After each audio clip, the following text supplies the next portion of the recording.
कराची के इलाके मुआजगोड में पानी की मेन लाइन टूट गई। सेवरेज की लाइन डालने के चक्कर में पानी की मेन लाइन तोड़ दी और जो पानी अवाम को 3 महीने के बाद मिलना था, अब अवाम पानी से भी महरूम हो गई। अवाम का कहना है कि पानी 3 महीने के बाद आता था। वैसे तो पानी टैंकर वालों से बेचा जाता है और जिसके पास पैसे हैं वो ख़रीदता है, और जिसके पास नहीं हैं पैसे वो कहाँ जाए।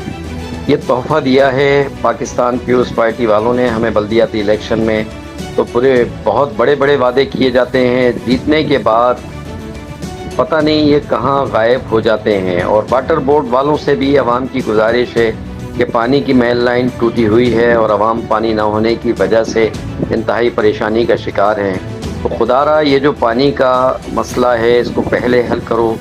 पानी हर इंसान की इंतहाई ज़रूरत है और कितने गैलन पानी रोज़ाना ज़ाय हो रहा है इस पर पूरी तवज्जो दी जाए। कैमरामैन नबील अहमद के साथ क्राइम रिपोर्टर अकरम खान, कराची।